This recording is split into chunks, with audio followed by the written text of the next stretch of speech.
வயதல்லை. இந்த வயதல்லையில என்ன பாடுபடுறாங்க தெரியுமா உலகத்தில் எல்லாரும்?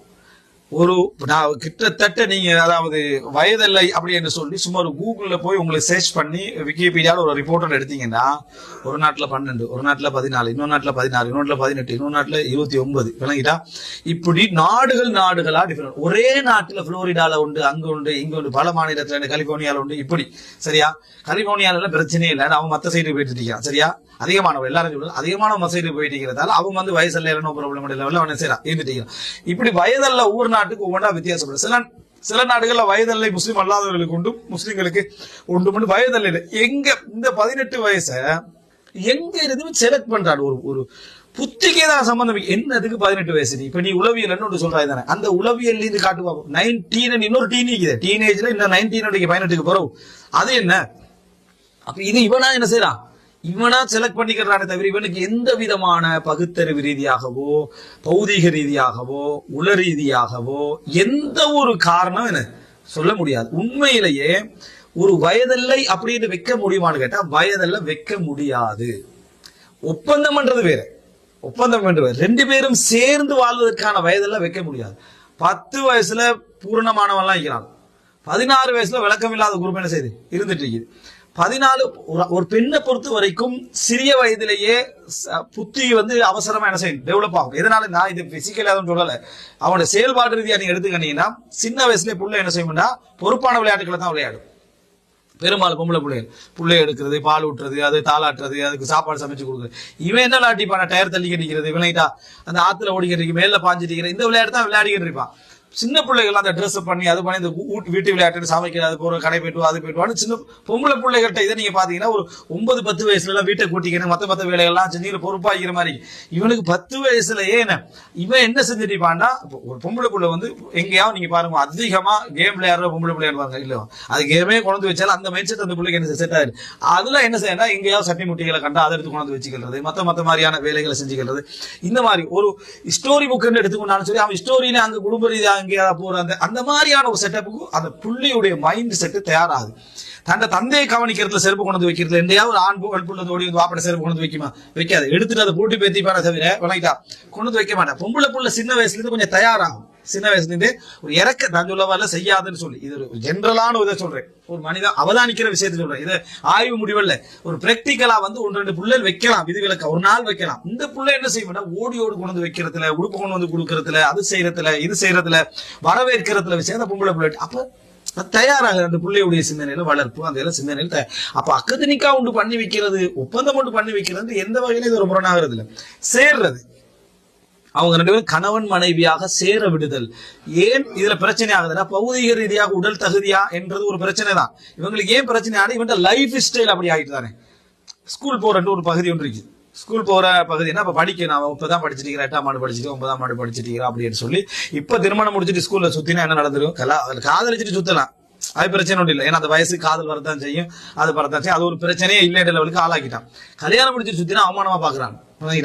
கல்யாணம் முடிச்சு 2 பேரும் என்ன இப்படி வயசுல 13 வயசுல கல்யாணம் முடிச்சு கொடுத்துட்டு அநாகரிகமா இருக்குது.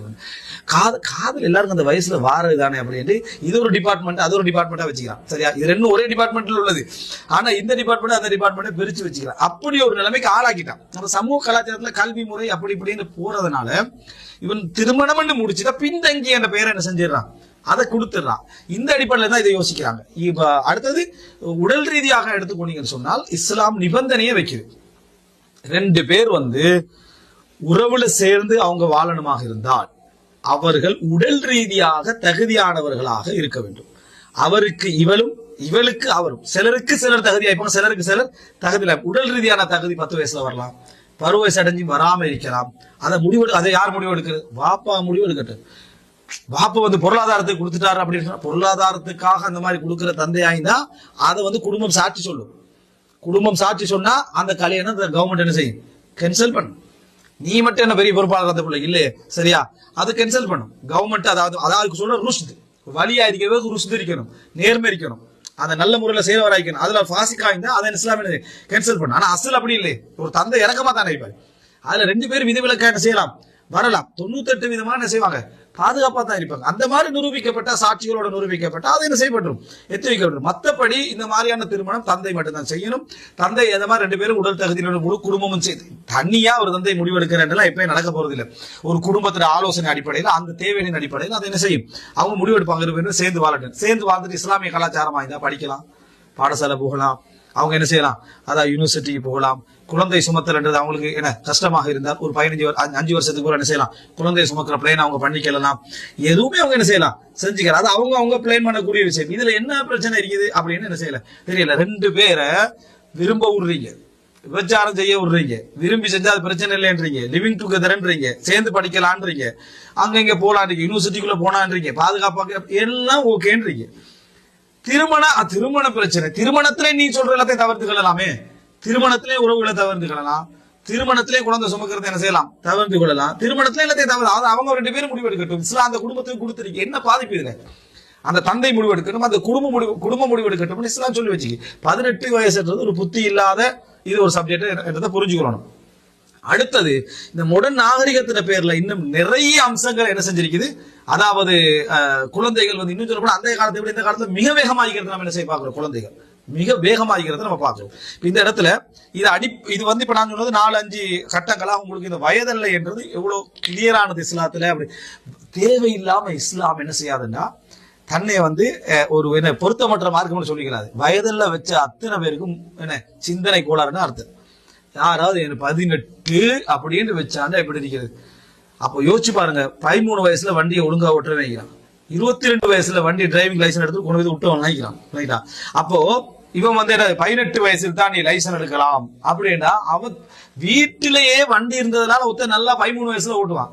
திடீர்னு வண்டி ஒரு வீட்டுக்கு ஊருக்கு அவரு கவர்ச்சிக்கா ஒருத்தர் வண்டி எடுத்து அவங்களோட இது விட வாய்ப்பு இருக்குது. இதை ஒருத்தர் 18 வயசுல தான் ஒருத்தர் திறமையாக ஓட்டுவார், அதனால 18 வரையறுக்கிறத மாதிரி ஒரு மூலகட்டத்தனம் இருக்குதா.